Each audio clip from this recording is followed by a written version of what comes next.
a nuestros amigos que han estado pacientemente esperando, generosamente esperando para entrarle a la mesa de diálogo. Ya está lista la querida Beatriz Aldaco, escritora y directora del Instituto Sonorense de Cultura. Querida Beatriz, gracias por tu paciencia. Te mando un abrazo. Buenas tardes. Abrazo, buenas tardes. ¿Cómo están? Muchos saludos a ti, abrazo al auditorio, a tu equipo. Gracias, querida Beatriz. Feliz año, feliz Navidad, feliz año y hasta feliz Día de las Madres, lo que venga, porque a veces uno no repara en qué momentos nos saludamos. También saludo a nuestra amiga María de los Ángeles Huerta del Río, exdiputada federal de Morena por el Estado de México, gran comunicadora. Querida María de los Ángeles, ¿cómo te va? Muy buenas noches. ¿Qué tal, Vicente? ¿Cómo estás? Gusto en saludarte, por supuesto, a Beatriz y a todo tu público. Muchas gracias. Aquí estamos, de nuevo. Gracias, María de los Ángeles Huerta del Río. Y también saludo a Norman Pearl, columnista y analista político, quien se une a esta mesa de diálogo para hablar sin censura. Norman, te mando un abrazo también a ti. Muchas gracias, muy amable, Vicente. Un gusto saludarte, un gusto saludar a la mesa. Y por supuesto, a toda la audiencia tan grande que has venido acumulando a través del tiempo y con tanto éxito. Muchas gracias. Iniciemos con esta exhibidota que le pone Nancy Flores, periodista de la revista Contralínea, periodismo de investigación que respetamos y admiramos y sobre todo apoyamos aquí en Sin Censura, al consejero presidente del INE. En la mañanera lleva Nancy con su planteamiento a decir que el presidente diga que van a recomendar un plan de austeridad al INE. El presidente nuevamente le deja un raspón a Lorenzo Córdoba, que sigue quedando como un cínico, como un cinicazo. Querida Beatriz Aldaco, tú que eres directora del Instituto Sonorense de Cultura, me imagino que en la austeridad andan rascando al presupuesto por aquí, por allá, para llevar a cabo eventos como el Festival Cultural Alfonso Ortiz Tirado en Álamos próximamente, y te darás cuenta que sí hay forma de ahorrar, de rascar, pero no hay voluntad nuevamente en el INE, un INE que se gasta más de 1,200 millones de pesos en renta de edificios, de automóviles, hasta en lavandería. Hazme tú el favor, Beatriz. Sí, definitivamente, cuando uno está de aquel lado, es decir, de parte de la sociedad civil y no política, lo ve de afuera y uno está de acuerdo pues estuve yo de acuerdo, por supuesto, en la política de austeridad del presidente, que le urgía al país, que le urgía a México, y ahora que estoy como directora de un instituto de cultura en donde hay tantas carencias, en donde hay tantas necesidades para actividades tan nobles como son las musicales, las teatrales, en general las artísticas, y voltea uno a ver estos 20,000 millones de pesos contra 170 millones de pesos que tenemos nosotros que estar destinando a nómina y a gasto operativo, y que no nos queda casi nada para poder dotar a las orquestas de instrumentos, para poder financiar actividades artísticas, etcétera. Perdón que ponga esto como ejemplo, pero creo que el contraste es importante. Pues sí, realmente duele y da muchísimo coraje que siga prevaleciendo la frivolidad, el afán de lujos, el afán pues de las cosas materiales, de utilizar el recurso que es de todos los mexicanos en eventos, pues tú lo mencionaste, hasta en artículos de limpieza, en lavandería, en publicidad oficial, en publicidad del mismo INE, en renta de autos, en edificios, en renta de equipos. Tenemos la instrucción nosotros de lo menos posible hacer uso de proveedores y ver de qué manera nosotros mismos podemos resolver las necesidades que se nos presentan. Las auditorías están a la orden del día, mal entramos a la administración, bien entramos a la administración cuando ya nos están fiscalizando, señalando que a ese proveedor no, porque tiene mala fama del sexenio anterior, en fin, te das cuenta, no llevamos ni 4 meses todavía en la administración y ya sabemos lo que significa, como bien dijiste, trabajar sin recursos y ver arañando las paredes para este festival que mencionaste, cómo se batalla, haciendo a un lado, por supuesto, cualquier tipo de situación superflua o de artículos superfluos o de actividades superfluas, como dijo el presidente también hoy mismo en la mañanera relacionado con este tema. Ahora lo que importa es la opinión de la gente, no lo que los políticos discutían en restaurantes, ¿no? Era una política de comensales de restaurantes, de bares, a veces hasta de prostíbulos, en donde se decidían las cosas. Entonces, me pareció excelente la exposición de este medio, cómo se hizo la investigación y cómo el presidente fue receptivo a ella y cómo ya creo que se va a dar un segundo paso, un tercer paso para realmente emitir algo mucho más formal y mucho más agresivo hacia el INE para que ya le pare. Así es, y María de los Ángeles Huerta del Río, el presidente dice, oigan, pues algo está mal. Vean el salario del presidente del INE y vean el salario del presidente de la República. Vean el aguinaldo del presidente del INE y vean el aguinaldo del presidente de la República. ¿Qué trabajo yo más que él o él más que yo? ¿Qué está pasando literal?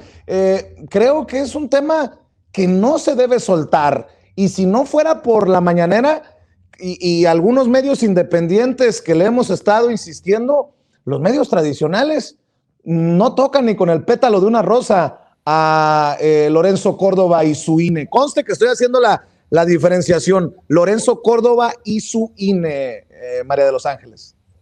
Mismo INE y mismo Lorenzo Córdoba, que tuvieron que haber dejado de estar en esa institución desde hace mucho tiempo y pues lamentablemente todavía ahí han sobrevivido, ¿no? Mira, estamos en todo esto y me parece que parte del análisis lo tiene que considerar.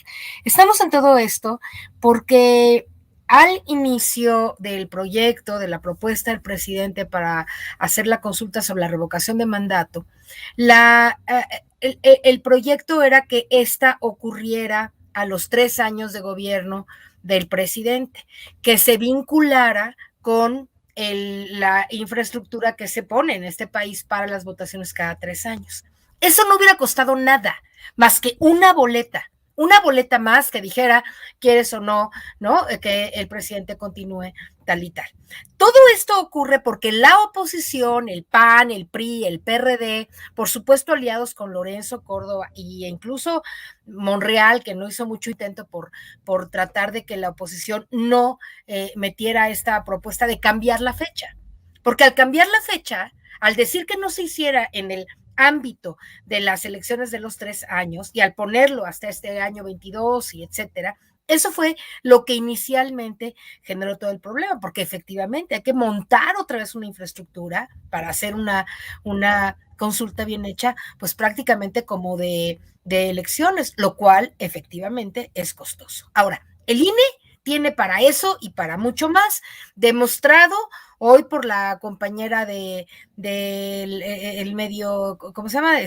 Contralínea, Nancy Flores. Sí, y demostrado hace mucho, ¿verdad? Desde la Cámara de Diputados, cuando yo estuve, muchas veces dijimos que el INE y el presidente del INE y todos los consejeros, además de que estaban ganando mucho, con el 50% de ese presupuesto podrían funcionar sin ningún problema. Ahora, ¿qué estamos enfrentando? Bueno, por una parte, eso, el cambio de fecha que finalmente está repercutiendo en que hoy la consulta pueda tener un alto costo. Estamos viviendo el no haber desde el principio pensado de manera muy concisa en la propuesta del presidente, que también se convirtió en la propuesta de varios legisladores en ese momento, de desaparecer el formato de autonomía, de ese tipo de autonomía que tiene el INE, no desaparecer al INE. El INE, como en todos los países del mundo, las instituciones dedicadas al cuidado de las elecciones son necesarias y muy pertinentes, pero no en el formato del INE. ¿Por qué no copiamos el formato francés o el formato inglés, que no tienen absolutamente nada que ver con el INE? Entonces tendríamos que estar ya, ¿verdad?, un grupo de especialistas buscando de qué manera ahora con esto de la reforma política, se tiene que reestructurar de manera muy profunda al Instituto Nacional. Y por último digo, aquí lo que hay que rechazar, hoy estaba viendo la comisión permanente, no sabes cuánto extrañé, porque yo siempre fui a todas las permanentes por 3 años y hoy extrañé la primera permanente de este periodo en el que no estoy ya en la Cámara de Diputados, pero decía el senador, uno de los senadores, el senador de Chiapas, decía que se reduzcan las casillas, ¿no? Su propuesta es para que no haya problema. Pues yo digo que esto es una barbaridad, porque si se reducen las casillas por sección electoral, también se va a reducir la votación, porque el acceso es muy complicado. Mira, simplemente yo te digo mi caso aquí cercano en Naucalpan. Si yo no tuviera coche, yo no podría ir a votar, porque es muy lejos la casilla. La casilla que a mí me toca es lejana, está escondida, ¿no? Y pues me tendría que caminar 20 o 25 minutos y eso a lo mejor lo hago, a lo mejor lo haría pasando por encima de los parques, los perros y todo lo que quieras, pero la verdad es que para mucha gente el hecho de quitar la mitad de las casillas o lo que está proponiendo este senador desincentivaría tremendamente la posibilidad de un voto masivo. Y eso es a lo que le están jugando y a lo que le está jugando el INE, ¿no? A que la gente no salga a votar porque no hay casillas suficientes, porque no hay información suficiente, porque la comunicación está cooptada, porque no hay realmente incentivos, y la gente dice, pues yo por qué voy a ir a votar por la revocación si yo realmente quiero este presidente. No hay información clara, no hay información suficiente de por qué es importante esto. Sobre todo decirle a la gente, no es por el presidente López Obrador, es para sentar el presente y que en este país nunca más vuelva a haber un presidente y se vuelva a quedar un presidente como se quedó Calderón o Peña Nieto o Fox o todos, ¿verdad? Que encima eran corruptos, ladrones, incapaces, ¿verdad? Y que los tuvimos que soportar 6 años. Lo que está proponiendo Andrés Manuel en realidad es no tendremos que soportar 6 años más a un presidente, puesto que existe la consulta y este es el primer ejercicio de consulta. Entonces, acabo diciéndote, la propuesta, a mí me parece que para tratar de evitar todo este problema, lo que tendríamos que aceptar es la propuesta presidencial, que es muy buena. Dice que se ponga a 10 encuestadoras, ¿no? A hacer un trabajo de encuestas a nivel nacional y que a través de ello sepamos cómo están las cosas ahorita. Y además, por el tema del COVID, también sería muy conveniente. En este momento que estamos viviendo, en donde hay que elevar más todavía por el asunto de la nueva cepa, las precauciones, etcétera, pues no estaría nada mal que en lugar de salir a votar, además en unas casillas que van a estar lejanas y complicadas y con todo este tema del INE, que solo por primera vez y dadas las circunstancias y el contexto que estamos viviendo, entonces se acepta la posibilidad de que haya una encuesta a manera de consulta popular. Eso es lo que yo tendría que decir sobre el tema, Vicente. Muy bien. Norman, no entendería cómo, bueno, sí entendería, dependiendo del billetote, ¿no? De los cañonazos, cómo pueden seguir defendiendo lo indefendible en torno a Lorenzo Córdoba y en torno a esta negativa del INE y a estos pretextos del INE de cuestiones monetarias, de cuestiones presupuestales, cuando son exhibidos como hoy por una periodista de investigación como Nancy Flores, que puntualmente con los pelos de la burra en la mano dicen, oigan, piden dinero y mira todo este dispendio, estas extravagancias, diría el presidente Andrés Manuel López Obrador. Claro, yo creo que es decir, la posibilidad de hacer un presupuesto siempre se hace sobre una expectativa razonable, ¿no? Si nosotros hacemos un análisis del costo del voto en el mundo, pues concluimos que México tiene el voto más caro, ¿no? Y esto es proporcional, por supuesto, a la forma de montar este instituto, ¿no? Me parece que lo que pasa ahora en la mañanera, cuando la reportera de Contralínea, la periodista de Contralínea, lleva ya bastante digerido montos, ¿no? Y ve lo que se está dedicando al tema de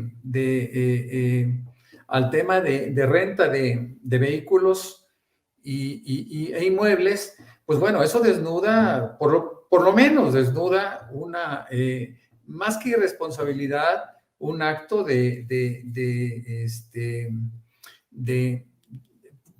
vamos, es un absurdo, ¿no? No es posible que tú puedas emplear esa cantidad de dinero en arrendamientos. Mira, te pongo el ejemplo del OPLE de Querétaro, ¿no? El Instituto Electoral del Estado de Querétaro. Yo fui representante de Morena durante varios años y recuerdo perfectamente bien en una investigación de Álvaro Delgado, cuando llega y dice, bueno, a ver, ¿de quién es este inmueble, no? Era un inmueble del suegro de Ricardo Anaya y se pagaba algo así como 170, 180 mil pesos mensuales por el inmueble, ¿no? Yo creo que ellos lo hacen para tener también la posibilidad de pagar favores políticos, distribuir beneficios en todo un entorno que ellos tienen. Cuando nosotros hablamos de Lorenzo Córdoba, creo que ya no hay duda de que él pues, es parcial, es un árbitro parcial que ha creado un organismo caro, ineficiente y sobre todo muy politizado, ¿no? En favor de su propia corriente política, ¿no?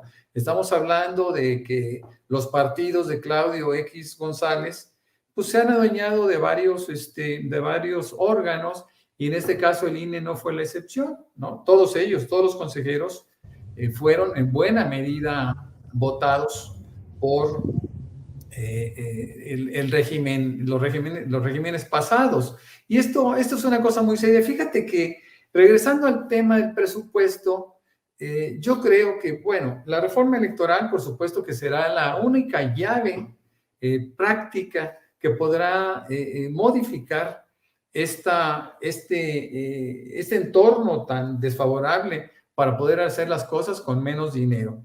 Mira, yo me acuerdo perfectamente bien en mi paso por la Secretaría de Capacitación e Información Política Morena del Comité Ejecutivo Nacional, cuando Jacob Polensky nos propone que renunciemos a un porcentaje importante de las prerrogativas que reciben los partidos, en este caso que recibía Morena, ¿no? Estamos hablando de que nosotros renunciamos a un 75% de esto. Y todavía decíamos, ¿y qué vamos a hacer con este 25%? Es demasiado dinero, ¿no? Entonces, la reforma electoral debe de contemplar la creación de un instituto que sea verdaderamente serio, que sea austero, que los consejeros sean elegidos democráticamente y, como parte de este gran paquete, que los partidos políticos empiecen a trabajar con un porcentaje menor de sus prerrogativas, porque la verdad es que son montos que promueven inclusive el desfalco, ¿no? Dentro de los mismos partidos. Es algo muy triste y yo creo que lo que se está haciendo, lo que se ha hecho por parte de la prensa libre, como el caso de Contralínea, y como el caso de Sin Censura, y como el caso de toda la gente que está empujando la posibilidad de que haya un cambio en determinados sectores de la vida pública, es interesante. Quiero nada más puntualizar con números, eso sí, hay que reconocer, de 2012, pero que además han terminado por ser constantes con el paso del tiempo, que fíjate, el costo del voto en el mundo. Estados Unidos tenía en 2016 un costo de $11.67 por voto. Brasil 12.73 en 2014. Francia 1.88 en 2012. $1.88. Rusia 0.44 centavos.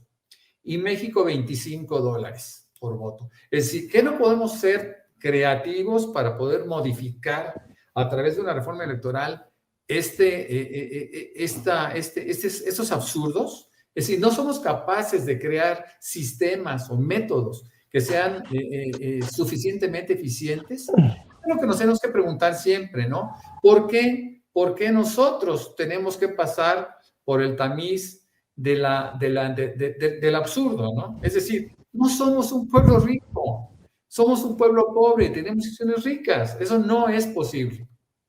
Así es. Déjenme, hablando de estas cosas, poner sobre la mesa otro tema que se genera en la mañanera. El presidente, hay que decirlo, empezó el 2022 esta semana con la espada desenvainada, y hoy hablando de Genaro García Luna, que vio morbosamente a Carla Bruni en aquella visita de Sarkozy cuando era presidente de Francia a México. El presidente exhibe también nuevamente a medios de comunicación y a periodistas que no cuestionaron diríamos en Sonora, Beatriz, lo zarra de estos funcionarios como Genaro García Luna y Agustín Carstens, que se comieron con la mirada a la guapa esposa del expresidente de Francia. Pero va más allá, porque muchos de estos que hoy siguen en medios de comunicación de cierto poder nacional, acaparando espacios en prensa escrita, en radio, en televisión, son los que cayeron como momias. Y yo no sé cómo todavía personajes como Ciro Gómez Leiva se dan golpes de pecho y se rasgan las vestiduras y se enojan porque los exhibe el presidente. Pues no dijeron nada. Y el señor García Luna está en el bote acusado de narco y no cuestionan al amigo, a Felipe Calderón, con el que se han puesto de tapete una y otra vez. Ciro Gómez Leiva, Leo Zuckerman, Adela Micha, solo por mencionar algunos ejemplos. El presidente sigue marcando la agenda también en ese rubro, en ese sentido, Beatriz. Sí, exactamente, como no cuestionaron nunca a Broso, por ejemplo, ¿no? Que es un ejemplo deleznable de falta de respeto a la mujer, de machismo, de misoginia, que no decían absolutamente nada, que todo era aplaudirle, que quienes protestábamos por ese tipo de escenas y de tratamiento a las mujeres éramos la entonces oposición, que sí señalábamos todo esto, que sí lo decíamos, que sí lo denunciábamos a través de nuestros escritos periodísticos, y resulta que ellos callaban. ¿Qué ocurre? Ahora nuestra sociedad ha cambiado tanto y tan rápido a raíz de la Cuarta Transformación, a raíz del arribo del presidente López Obrador a la presidencia de la República, que este tipo de escenas que yo me acuerde, y si estoy mal, corríjanme, pero que yo me acuerde, no se han presentado entre los funcionarios actuales este tipo de faltas de respeto, de ver libidinosamente el trasero de una mujer, de no importarles que las cámaras lo estuvieran tomando en ese momento, importarles más la lascivia, el morbo, las ganas de ver, de auscultar visualmente el cuerpo de una mujer. Creo que hoy hemos cambiado, digo, tanto como sociedad, que siento yo, pienso yo, creo yo que los funcionarios y las funcionarias también, porque por supuesto que esto va para todos, tenemos más interiorizados los derechos humanos, en este caso el respeto al otro en general, como humanistas, y en particular el respeto a las mujeres, ahora con gabinetes paritarios, no solo en el caso del gobierno federal, sino en el caso, por ejemplo, de Sonora, tenemos también un gabinete paritario. Entonces, creo que hemos dado ya el paso hacia otro tipo de relación entre hombres y mujeres, de respeto y de tener siempre presentes que es eso, el respeto, lo que debe a un funcionario dirigir en sus comportamientos. A mí me parece excelente que el presidente esté sacando este tipo de escenas, porque es como decirnos, no hay que olvidar cómo era antes, ¿no? Y el contraste lo hace con toda intención, con toda premeditación, qué bueno que lo haga así, para generar reflexiones de este tipo, ¿no? O sea, cómo hemos cambiado, cómo no debemos comportarnos los funcionarios, cómo no deben comportarse los funcionarios de un gabinete, cómo debe prevalecer el respeto hacia el otro, hacia las mujeres. Entonces, a mí realmente hoy en la mañana me encantó que estuvo muy buena la mañanera de hoy, tanto lo que platicábamos de la exhibida que se le dio al INE, como esta otra parte de las miradas, que la cámara ahí sí que no miente, ¿no? De cómo pues es una manera de denigrar a la mujer el hacerla presa de esas miradas lascivas. Así es, y bien lo decías, Beatriz, el presidente hizo hincapié en la soberbia, en la forma de conducirse de estos personajes. Sobre todo habla de Genaro García Luna, porque Genaro García Luna hizo y deshizo bajo la sombrilla, bajo el brazo de Felipe Calderón, María de los Ángeles Huerta del Río. Sí, bueno, como dice ahorita también la compañera, creo que es obvio que ha cambiado radicalmente el comportamiento de funcionarios, pero también me parece que algo muy elocuente de esta metáfora, de esta descripción que hoy hace el presidente, creo más bien que lo deberíamos de tomar como una metáfora para realmente abordar el tema que es lo que los medios callan o deciden no decir frente a lo que los medios de comunicación, el mainstream, los principales medios de comunicación están permanentemente diciendo. Otra parte de la mañanera junto con esto, y despuésito de esto lo comento, pero es el mismo tema.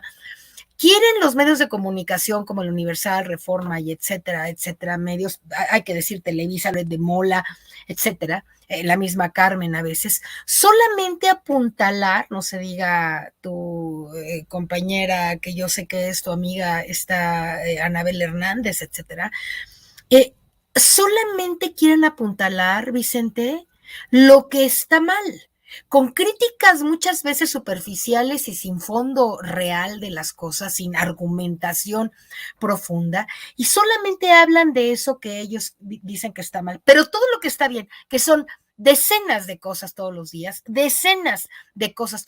eso, ¿dónde lo escuchas? Eso, ¿quién lo dice?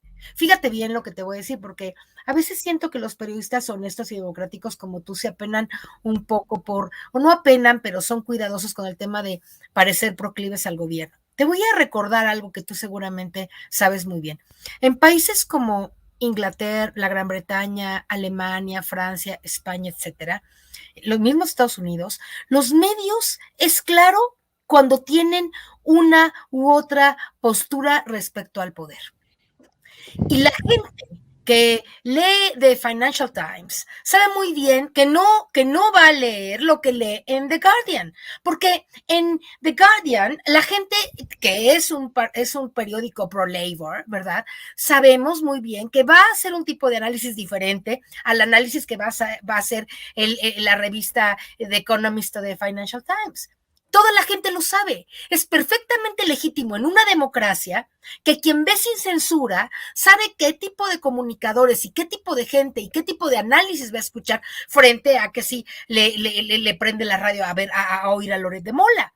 Es clarísimo que allá va a encontrar un análisis que no va a encontrar aquí. Así que es perfectamente legítimo en una democracia que los medios de comunicación expresen y tengan apertura y pluralidad para escuchar un determinado tipo de análisis frente a otro. O sea, ya sabemos que el Reforma nunca va a permitir que tú o yo seamos columnistas del Reforma, ¿verdad?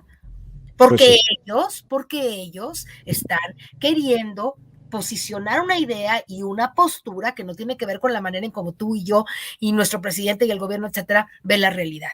Y yo creo que la falla principal, además de eso, además de que el gobierno esté permitiendo eso, es decir, tanta disparidad y tanta poca información, hay mucha información mala y sesgada en los medios principales y poca difusión al tipo de información que estamos generando en otros medios, como tú, como los periodistas, como Momentum, como el compañero que acaba de estar ahorita aquí mismo, Jaime Hernández, la gente de Miguel Vadillo allá en Contralínea, etcétera, ¿no? Entonces, ¿por qué la gente para poder leer o escuchar a Nancy o las propuestas de Contralínea no tiene la facilidad para hacerlo cuando sí se entera de todo lo que se Reforma en el Universal porque vas a prender la tele para que lo escuches? Bueno, te voy a decir un tema que tenemos que pensar con seriedad, ya lo hemos hablado, pero creo que el 22 nos da una oportunidad y con esto acabo, Vicente. Los comunicadores tenemos que estar en lucha por la transformación y la consolidación de la comunicación democrática, porque lo que todavía no hay en este país, y hay que aceptarlo, y lo demuestra el presidente todas las mañaneras, todas, es que ese cerco informativo que desde el 2000, 2006 y desde antes, por supuesto, ¿verdad?, se ha ido consolidando en este país, ese cerco informativo no lo hemos roto. Te quiero platicar algo. rápido. En el 2006 hicimos un movimiento a propósito del problema del cerco informativo que se llamó Comunicadores Ciudadanos en Lucha por la Democracia. Es una asociación civil que yo creé junto con muchos comunicadores para poder empujar una comunicación que no estaba realmente dando a conocer lo que pasaba desde entonces. Estoy hablando del 2006. Te invito a que reanimemos nos asociemos los comunicadores, lo revivamos esta lucha y ahora sí hagamos que tu voz, que la de los comunicadores y los periodistas se escuche en un lugar más allá de las redes.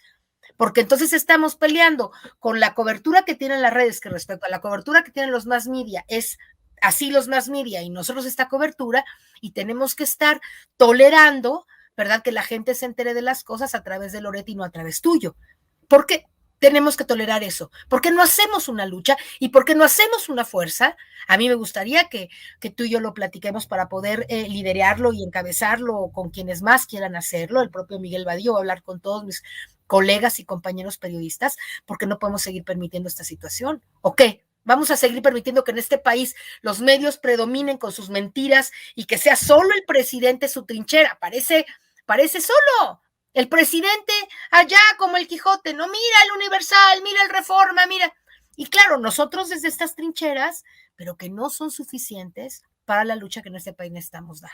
Te lo cuento porque creo que el pretexto de García Luna abre el espectro de posibilidades para que empecemos a pensar que si los ciudadanos queremos una comunicación diferente, tenemos que pedirle y decirle al gobierno que para que eso ocurra se tienen que abrir espacios en la televisión, en la radio, y no solamente en las redes, para que todos seamos escuchados. Julio Astillero, los periodistas, tú, todos los que tienen que ser, los que están haciendo un análisis alternativo. ¿Por qué no estás en la televisión abierta? ¿Por qué no sigues en La Octava o Astillero o los periodistas o Miguel o quien sea? ¿Por qué no?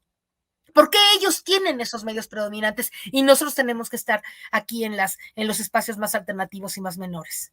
Eso el gobierno tiene que modificar eso, ya lo decía ahora el compañero periodista, y ahora nosotros, a quien entrevistaste antes, y ahora nosotros tenemos que seguir con ese proyecto. Pues me da pretexto lo de García Luna para hablar de esto, que me parece fundamental, si realmente queremos transformar este país, y si realmente un día queremos tener una comunicación verdaderamente democratizada, como lo tienen en Alemania, en Inglaterra, y en todos los países, pues más en este aspecto, más evolucionados que nosotros. Cuentas conmigo, querida María de los Ángeles. Sobre el tema de Anabel Hernández, no había visto la opinión de Citlali Hernández, la secretaria general de Morena, este artículo que publica en la Deutsche Welle. Anabel Hernández dice: leí este texto lleno de imprecisiones, dice Citlali Hernández. Se citan fuentes y solo pienso, ¿fue mandada a hacer o Anabel Hernández debe cuidar más su credibilidad, no haciéndole caso a quien le contó chismes y mentiras? Qué triste leer algo así de ella, misógino, impreciso, sin rigor, mal hecho. Norman Pearl, también escucho tu opinión. Pues mira, a partir de la prepotencia en el acto lascivo de García Luna, en aquel evento donde participa el presidente Sarkozy y su esposa Carla Bruni, podemos, cuando menos, nos da la posibilidad de recordar cómo se da aquella relación entre el presidente Calderón y el presidente Sarkozy, y una abierta discusión con respecto al tema que resultó ser la detención de Florence Cassés. Yo podría pensar, al margen de la culpabilidad o no de la ciudadana francesa, que aquel capricho tanto de García Luna como del presidente Calderón nos llevan a una crisis política entre dos países. Fue la peor y la mayor crisis que se tuvo en la historia de las relaciones diplomáticas que se tiene con Francia. Recordaremos inclusive que se canceló el Año de México en París, y esto, pues por supuesto que imposibilitó a muchos artistas que habían trabajado, que habían preparado sus trabajos con mucha antelación. El daño que Felipe Calderón hizo en el ámbito de la cultura, en este caso, fue notable. Pero lo que pudimos notar, y eso es muy triste, es que un simple capricho de decir, a ver, tú detuviste a Florence Cassés, lo hiciste a través de un método inadecuado. Francia está reclamando la posibilidad de que esta ciudadana pueda purgar su sentencia de 60 años, que no existía en Francia, y tú te opones, pero te opones de una forma dramática, ¿no? Es decir, estás pasando por alto la relación que se tiene con Francia, los acuerdos comerciales, los acuerdos culturales, etcétera. ¿Y por qué? Simplemente por defender a Genaro García Luna, ¿no? Imagínate tú cómo un capricho personal de García Luna llega hacia Felipe Calderón, quien compra todo, que compra inclusive el montaje de García Luna junto con Carlos Loret de Mola, y hasta dónde nos lleva, ¿no? Es gravísimo que un presidente de la República, quizá en una condición etílica cuestionable, haya decidido algo inconveniente para un país tan grande como México y su interlocutor, en este caso Francia. Yo creo que tendremos que estar recordando sistemáticamente el daño que Felipe Calderón le hizo a México y cómo ya el presidente está decidiendo sacar a la luz estos daños, esta participación que en forma tan lamentable tuvo Felipe Calderón en la historia de México. Antes de continuar, hablando de democratizar medios, también quiero reconocer, si me permiten, a nuestra amiga Beatriz Aldaco por sus esfuerzos de democratizar la cultura. Me da mucho gusto que el conocido como el FAOT regrese a ser el Festival Cultural y Artístico Alfonso Ortiz Tirado, una de las glorias de la cultura sonorense en Álamos, Sonora. Mi querida Beatriz, veo con agrado que entre los invitados a este festival está la música jarocha, el rescate que hace el maestro Zenén Ceferino del son jarocho estará presente en Sonora en este festival que emociona, y me da mucho gusto que tú seas precisamente la punta de lanza, la directora del Instituto Sonorense de Cultura que rescata el Festival Alfonso Ortiz Tirado y busca la democratización de la cultura, porque además se regresa a las raíces, incluso a invitados de nuestras etnias. Un festival, con mucho respeto lo digo, que perdió su rumbo cuando la pasada administración, encabezada por Claudia Pavlovich, invitó a personajes de la talla de Alejandro Fernández, de Los Ángeles Azules, que creo que poco o nada le aportaban al sentimiento, al sentido del festival. Querida Beatriz, perdón por plantearlo de esta manera, pero no quería dejar pasar el momento.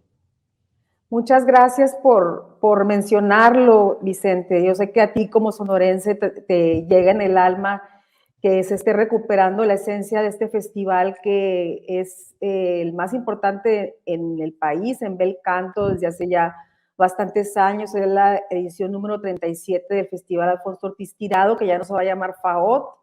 Le quitamos las siglas precisamente para regresar la presencia del cantante, del tenor Alfonso Ortiz Tirado, en conmemoración de quien se realiza este festival en Álamos, Sonora, una de las ciudades coloniales más bellas de México, la que está más al norte de lo que fue la Nueva España, Álamos. Entonces, sí, de alguna manera va a estar con Zenén Ceferino presente sin censura. Va a inaugurar uno de los foros el primer día.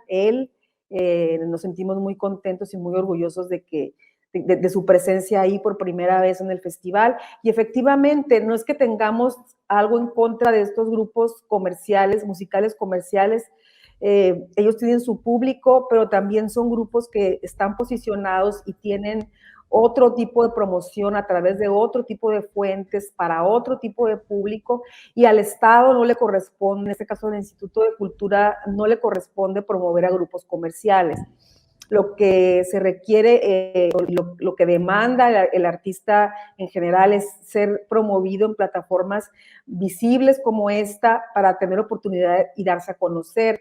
Y bien lo dijiste, uno de los cambios que hay en este festival es que se incluye a grupos de pueblos originarios, grupos musicales de pueblos originarios de Vicam, Bacum, Potam, Pocorit, grupos, la mayoría de estos grupos de niños adolescentes, uno que otro de adultos que no han tenido la oportunidad de estar en un escenario por lo menos tan importante como es el de Álamos, y la verdad estamos muy contentos de reinaugurar esta etapa. El año pasado por la pandemia no hubo festival, y estamos con todo el ánimo de fortalecer sobre todo al municipio de Álamos, porque en anteriores ediciones del festival había sedes alternas, ¿no? Se dispersaban mucho los esfuerzos en otros municipios como Cajeme, Hermosillo, Nogales, Agua Prieta, Cananea, Nacosari. No estaba mal, pero ahora por los ajustes presupuestales y por la austeridad y por no dispersar precisamente recursos, más allá del municipio de Álamos, decidimos concentrarlo ahí. Tenemos desde estos grupos tan poco conocidos en el festival como a uno de los cantantes más grandes y más reconocidos del mundo, como Javier Camarena, que es a quien se le va a otorgar la medalla Alfonso Ortiz Tirado, y como en la inauguración estará Fernando de la Mora, que también es el mejor cantante mexicano en este momento y uno de los mejores del mundo. Entonces, vamos a esperar que el semáforo no nos traicione, el semáforo de COVID no nos traicione, y sí se pueda realizar el festival como lo tenemos pensado. Estamos en constante contacto con las autoridades de salud del gobierno del estado de Sonora para que nos indiquen los protocolos que debemos seguir para que el festival se lleve a cabo de la mejor manera y sobre todo con seguridad para las personas que van a ir. Es un evento familiar, hay para todas las edades, aparte de la música, hay talleres de artes visuales, de instrumentos, de percusiones, talleres de literatura, de creación literaria, de títeres, bueno, con mucho esfuerzo y todavía, como tú dijiste al principio, rascando las paredes para obtener recursos. Nunca son suficientes, pero estamos haciendo un esfuerzo también de contactar a la iniciativa privada para que nos apoye. Todavía es tiempo, quedan 2 semanas para que inicie el festival, y tener los recursos que nos hacen falta, aun cuando el gobierno del estado, por supuesto, que nos apoya, es parte de su obligación y de su labor y de su compromiso también con el arte de Sonora. Quiero decir que me siento muy orgulloso que tú, Beatriz Aldaco, como directora del Instituto Sonorense de Cultura, incluya en un evento tan importante a nuestros hermanos de los grupos originarios. Por ejemplo, tengo entendido que viene el coro infantil Segua Tomteme, la danza Pascola, música popular en lengua guarijío, rap en lengua yaqui. Esto es, insisto, desde mi perspectiva, lo que se necesita para democratizar la cultura, y me siento doblemente orgulloso porque un miembro de la familia Sin Censura estará en la noche de apertura en uno de los escenarios. Primero estará la inauguración con Fernando de la Mora, el tenor Fernando de la Mora, acompañado por la Orquesta Filarmónica de Sonora, y después el maestro Zenén Seferino en el Callejón del Templo, Zenén Seferino y el grupo Sonoro Sueño. Qué emoción. Y bueno, pues nada más, ahí les dejo. Va a ser del 21 al 29, ¿no? Así es, del 21 al 29 de este mes el festival. Con callejoneadas, con la estudiantina, con acá nació María Félix en Álamos, Sonora. Es un lugar colonial, si no lo conocen, es una perla que tienen que conocer, un diamante escondido de nuestros pueblos mágicos. Y perdón que me haya desviado de los temas políticos, pero pues si uno no se siente orgulloso de su tierra, pues carambas, ¿qué se puede esperar? Mi querida Beatriz Aldaco, antes de cerrar con la última ronda, ¿algo más acerca del festival? Pues mira, por primera vez va a estar una cantante en lengua originaria, María Reina, cantante mije, con bel canto, por primera vez pues en el escenario más importante, que es el Palacio Municipal de Álamos, en donde se llevan a cabo las noches de gala, las llamadas noches de gala, con esos conciertos que ya mencionaste, en el que va a estar Fernando de la Mora, entre otros cantantes. La gala Stravinsky 50 de Bellas Artes viene también en conmemoración de los 50 años de fallecimiento de Igor Stravinsky. Bueno, o sea, tenemos una gran variedad. Si me invitas, sin censura, transmitirás ciertas cosas que se puedan transmitir por cuestiones de derechos, obviamente, del festival para la audiencia, si te parece. No, pues será un orgullo, y si de repente me invitas ahí a transmitir contigo, pues yo estaré encantada, para todo el público de Sin Censura, para que vean que también es un canal cultural, sin censura. Con mentadas de madre, pero canal cultural, querida Beatriz Aldaco. Es parte de la cultura también, el lenguaje florido, es parte de la cultura. Bueno, ¿por qué no cerramos con la última ronda? María de los Ángeles Huerta del Río, Norman Pearl, Beatriz Aldaco. Por ejemplo, la opinión de la defensa que hace el presidente Andrés Manuel López Obrador de Santiago Nieto. Dice que le tiene la misma confianza a Alejandro Gertz Manero, fiscal general de la República, y a Santiago Nieto, el extitular de la Unidad de Inteligencia Financiera. En lo particular, para mí es revelador que el presidente respalde, defienda a Santiago Nieto cuando ya no es parte necesariamente de su equipo, de su gabinete. Y bueno, denme su opinión, María de los Ángeles Huerta del Río.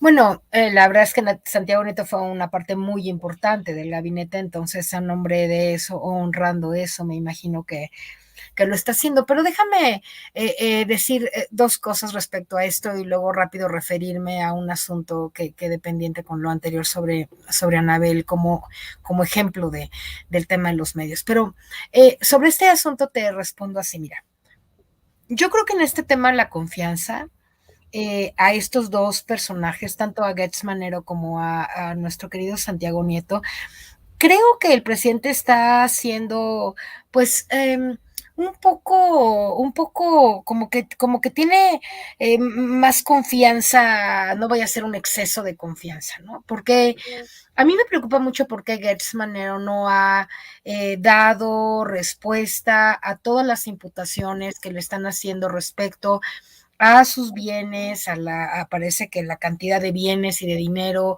acumulado a lo largo de los años, lo cual pues a lo mejor él era muy trabajador, y además pienso que seguramente tiene familia de muy altos niveles económicos. De cualquier manera valdría la pena responder, ¿no? Y tratar de decir, bueno, mira, yo tengo estas propiedades aquí en el extranjero porque tal, heredé, o mi familia, no sé, ¿no? Sería bueno tener esa información.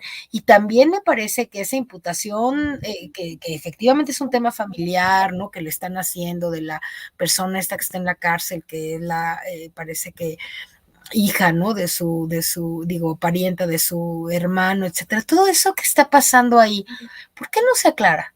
¿Por qué no sale Gertz Manero y dice, mira, esta es la verdad, esto es lo que está ocurriendo? Así, yo no he visto en ningún medio, a lo mejor me lo he perdido, pero que haya esa aclaración, al igual que lo que tendría que hacer Santiago Nieto, decir, bueno, yo ganaba tanto, en 3 años guardé tanto dinero y me puse a tener una deuda de una casa de 24 millones de pesos.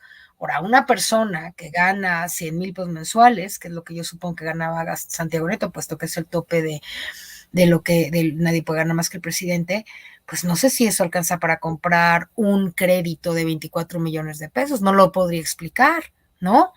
Porque tiene un crédito de una casa de 24 millones y otra casa de 8 y otra de 1, no sé qué.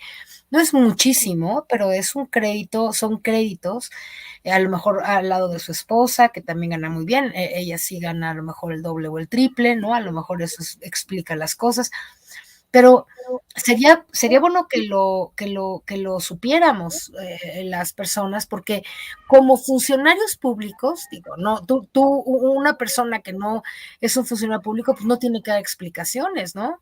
Pero una persona que fue un funcionario público, pues sí tiene que dar algunas explicaciones, y yo no las he oído tan claras, por una parte. Y por otra parte, pienso en ese sentido que el presidente, pues, tiene que tener confianza en la gente con la que trabaja, pero también, pues obviamente tiene que dejar abierto el espacio para que esas explicaciones sean dadas en las instancias que tienen que ser dadas. Así que yo sería un poco más en ese aspecto, un poco más prudente, y antes en cuanto a la confianza, ¿no? Y primero escucharía, a lo mejor él ya lo sabe y simplemente yo no estoy informada, ¿no? Pero si él ya sabe por qué, cómo es que la pareja de Santiago y Carla pueden haber acumulado esa cantidad de dinero, pues entonces nada más es falta información. Y si él ya sabe cómo le hizo Gertz Manero para tener tantos problemas familiares y al mismo tiempo tanta acumulación de riqueza, hasta donde dicen los parientes, es presunto todo esto, la verdad es que tampoco lo sabemos con claridad, pues sería bueno que nos lo platicaran. Y bueno, respecto al tema anterior, solamente te quiero decir una cosa que me parece muy pertinente. Fíjate el caso de Anabel Ochoa. Anabel Ochoa Anabel Hernández. Perdón, hoy se la pasa hablando pestes del presidente, odia al presidente, se le nota un coraje, se le nota una visceralidad, no, una falta a veces de argumentos para construir su crítica, pero brutal. Sin embargo, la escucha todo mundo. Anabel está con Carmen Aristegui, ahora en Adolfo Chevele, la entrevistan los periodistas, la entrevista a Lore de Mola, sale en Televisa, sale en la radio. ¿Por qué ella tiene tanto espacio? ¿Por qué sus críticas contundentes, monumentales, y a mí me parece que falsas y mal argumentadas contra el gobierno de México? ¿Por qué ella tiene tanto espacio y no lo tiene quienes tenemos mucho que decir sobre? Yo tengo muchas cosas que argumentar sobre la falsedad de las críticas de Anabel y de todos los analistas que están ahí con Carmen Aristegui todos los días, Rafael y no se diga, Denise Dresser, ¿no? Y estos. Hay muchas cosas que uno podría decir en contra de lo que ellos están platicando. ¿Por qué no tenemos espacio? ¿Por qué tú o yo no tenemos espacio en esos programas para contradecir con argumentos también por qué son falaces las posturas de esos ciudadanos? No tenemos manera de estar en esos medios. Entonces, ¿por qué se habla de unos medios democráticos cuando en realidad lo que predomina al 80% o 90% en los medios masivos de comunicación mexicanos? Predomina la crítica a ultranza contra el gobierno obradorista. Eso no es democracia en medios, porque si yo soy una ciudadana común y corriente y realmente me quiero enterar de lo que pasa, no me voy a enterar, a menos de que pague internet, 200 o 300 pesos al mes, tenga una computadora, la sepa manejar y pueda abrir tu programa. Todo eso tiene que pasar para que yo escuche a ti o a Julio Astillero o a no sé quién. No hay otra manera de que yo me entere, más que teniendo suficiente dinero, pagando una red de estas de internet, etcétera, teniendo una computadora que sirva, ¿verdad? Entonces puedo, y si yo soy una persona más pobre aquí de Naucalpan y no tengo eso, pues lo único que puedo hacer es prender la radio, prender la tele. ¿Y a quién voy a ver? Voy a ver a Ciro, voy a ver a Loret, voy a ver a Leo Zuckerman, esos que hablan todo el día en contra del gobierno. Entonces, ¿dónde está la democracia de la comunicación? Cuando rompimos el cerco informativo.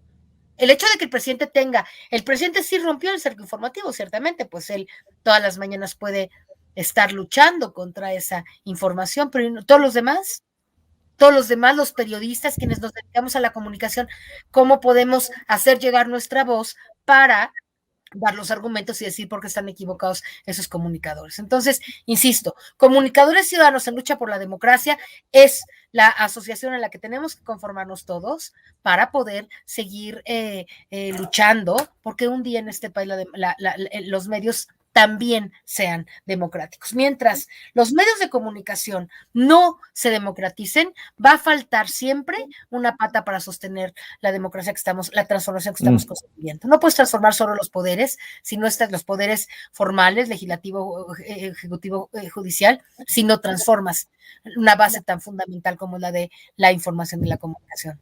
Qué interesante lo que planteas, María de los Ángeles. Norman Pearl, dice el presidente, ya no se peleen. Bueno, no lo dice así, pero el pleito que se traen Alejandro Gertz Manero y Santiago Nieto solo le da notas de primera plana al Universal y al Reforma, dice.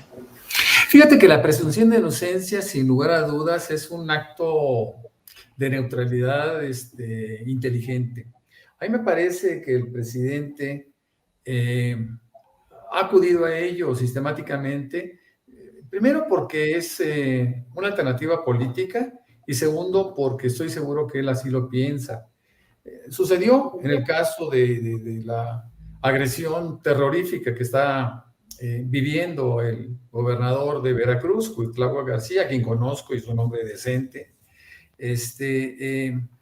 por el grupo, ¿no? El grupo Veracruz, le llamo yo ahora, ¿no? Ese grupo de los notables, de los ilustres veracruzanos, como Rementería, Dante Delgado, y todo, los Yunes y demás, que quieren recuperar ese estado al precio que sea, ¿no?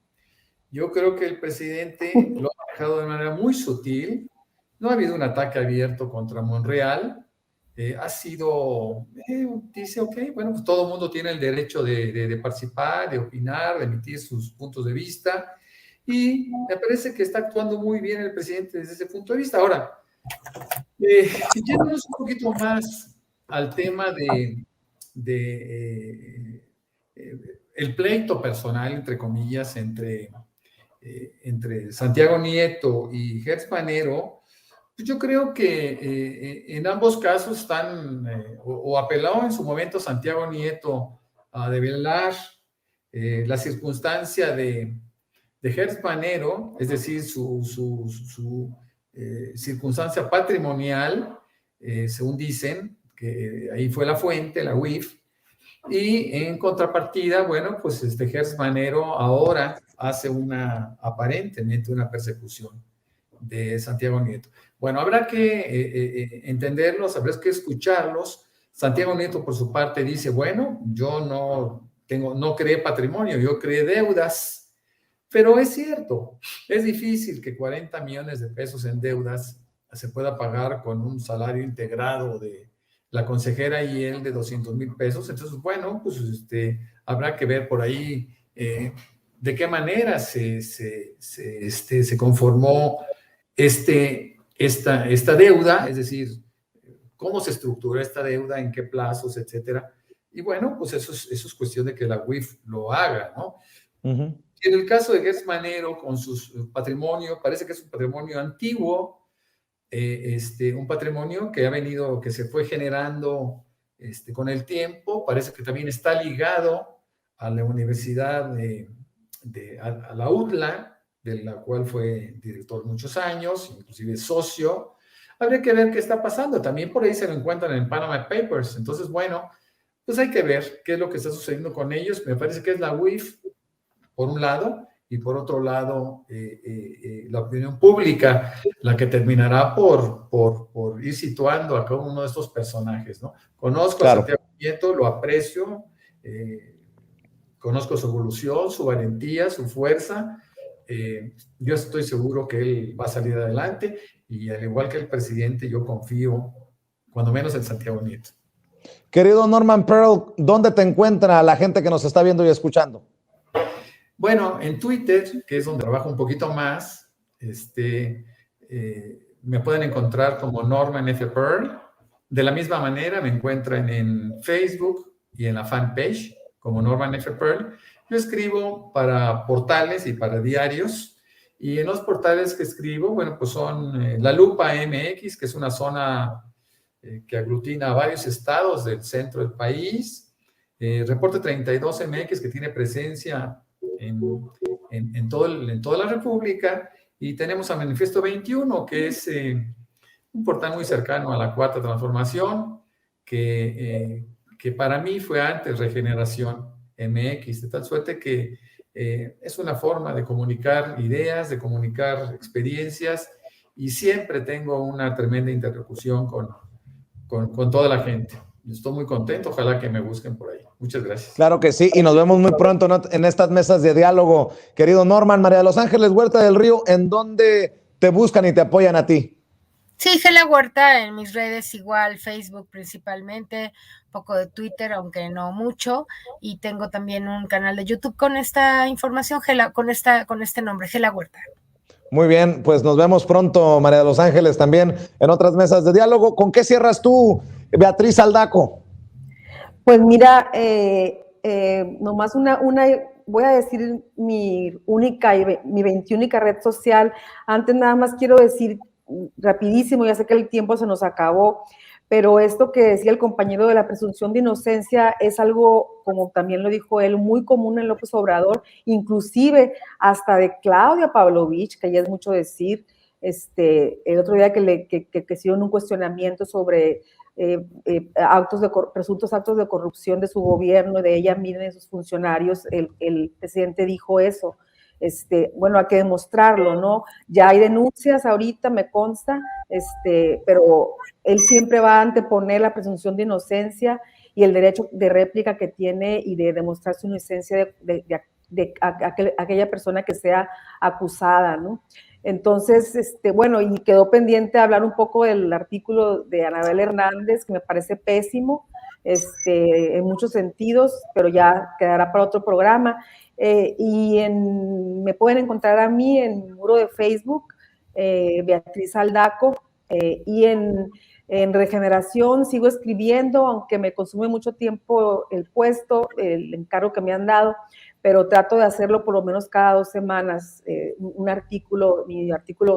mi columna que se llama Suave Matria, en Regeneración. Pues estamos a la espera, mi querida Beatriz, te mando un abrazote, sé que andas muy ocupada, doble agradecimiento por acompañarnos en las mesas de diálogo. Beatriz, María de los Ángeles, querido Norman, muchas gracias y nos vemos pronto en otra mesa de diálogo. Cuídense. Hasta luego, buenas gracias. Noches. Bueno, amigos, amigas, regresamos en breve, pero mientras seguimos hablando sin pelos en la lengua, sin censura, usted puede suscribirse a nuestros 3 principales canales en YouTube. Sin Censura Media, en donde tenemos más de 1,600,000 suscriptores. Sin Censura TV, en donde tenemos más de 1 millón de suscriptores. Y en Sin Censura Presenta, en donde queremos llegar muy pronto a los 100,000 suscriptores. Si usted ya está inscrito en Sin Censura Media, suscríbase en Sin Censura TV. Si ya está suscrito en Sin Censura TV y Sin Censura Media, suscríbase a Sin Censura Presenta. Recuerde que es gratis, no tiene que sacar un solo centavo de su bolsillo para apoyarnos. Dele clic en la campanita para que los señores y señoras de YouTube envíen las notificaciones cuando estemos transmitiendo en vivo y en directo o estemos subiendo videos. También nos puede seguir en Twitter en @_Vicente Serrano y hasta en Instagram. Ojo, también estamos en Instagram. Son nuestras redes sociales y con el apoyo de ustedes seguimos creciendo, porque con ustedes todo, sin ustedes nada.